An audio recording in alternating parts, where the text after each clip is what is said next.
Many would argue that this is Kyrie Irving's greatest play. However, Kyrie's biggest play wasn't on the court. To find out why, we need to go back in time.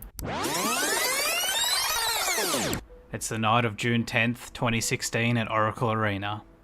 The Cleveland Cavaliers have just lost Game 4 of the NBA Finals to go down 3-1. Kyrie Irving had 34, but a heartbreaking loss for the Cavaliers. The Cavs' chances look bleak until the unthinkable. Kyrie and LeBron James combined for 66 points per game when leading the Cavaliers to the first ever 3-1 deficit comeback in the NBA Finals. It's over! It's over! Cleveland is a city of champions once again! In 2017, after 3 consecutive finals appearances, Irving requests a trade. The Boston Celtics are frontrunners, which is later fulfilled. In 2018, he quoted the reason for leaving the Cavs was that they didn't want me there. However, it was already confirmed that Kyrie didn't want to live in the shadow of LeBron James anymore and wanted to taste the success in his own franchise. So what? A team didn't want him? He wanted to be the main man and move to a new franchise? Big deal. Superstars do this all the time in the NBA. It's what comes next that will have you astonished. Everyone else in Boston, if you guys will have me back, I plan on re-signing here next year. We all know how that turned out, don't we? It turned from being the face of the franchise to a liability in the locker room. Although his on-court production didn't take a hit, the morale within the organisation certainly did. From teammates complaining about his selfish attitude to broken promises to the fans, he wasn't what Boston thought they paid for. We saw Kyrie telling die-hard Boston fans that he intends to stay with the organisation when signing his new NBA contract. However, after 2 dismal seasons and a poor playoff performance, he jumped ship to join forces with fellow powerhouse Kevin Durant at the Brooklyn Nets. In his first year with the Nets, Kyrie played 20 games before ending his season prematurely due to a shoulder injury. During these 20 games, we saw stellar performances which ultimately aided Brooklyn in securing a playoff spot. After signing both Kevin Durant and Kyrie, knowing that Durant wouldn't be able to participate in the 2020 season with a torn Achilles sustained during the 2019 playoffs while playing for the Golden State Warriors, the Brooklyn Nets were a depleted roster lingering in and out of playoff contention. This put all of the pressure on the 2 new superstars to lift this team to new heights of being able to contend for a championship in the 2021 season. Prior to forming the NBA's newest dynamic duo, Kevin and Kyrie were 2 of the most potent scorers in the league, combining for just under 50 points per game in their previous teams.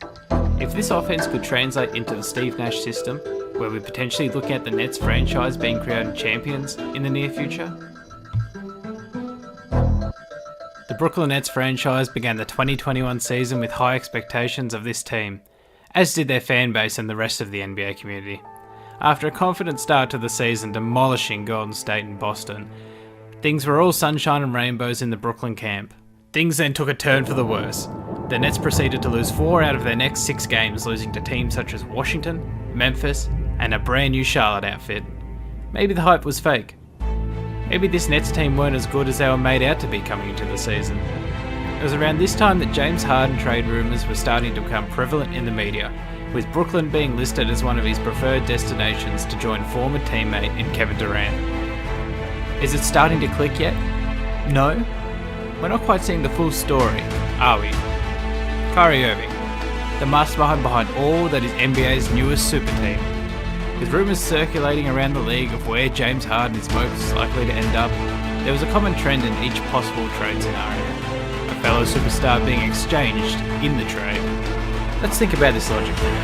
If you were to pick one of Kyrie Irving or Kevin Durant to rebuild a franchise around, which one would you pick? It's obvious, right? He's taller, longer, a better scorer, better defender, and has the ability to play all 5 positions. Kevin Durant is a once-in-a-lifetime player, built to be the face of a franchise. On the other hand, we have Kyrie, a prime target for a replacement isolation player in James Harden. Known for his need to be the main ball handler on a team and sucking the morale out of any franchise, he's obviously a more expendable asset in a franchise with a key focus on trying to win a championship. So, how does this all link to Kyrie's greatest play? It's the perfect storm. Brooklyn loses 4 out of 6 games. James Harden trade rumours start to fly around the NBA. Whose head is on the chopping block when these rumours begin? This guy. So, what does he do? He runs away. Coincidence? I think not. After Game 8 of the regular season, Kyrie takes an indefinite break from basketball, leaving the world in shock with no one knowing when or if he'll return. Simultaneously, this removes all interest by teams looking to include Kyrie in any sort of James Harden deal, paving the way for the NBA's newest super team to form. Kyrie took the NBA world on a wild goose chase in order to finesse his greatest ever play in the NBA, forming an unstoppable super team destined for an NBA championship. Hope you liked the video, like and subscribe. I am astonished, finished.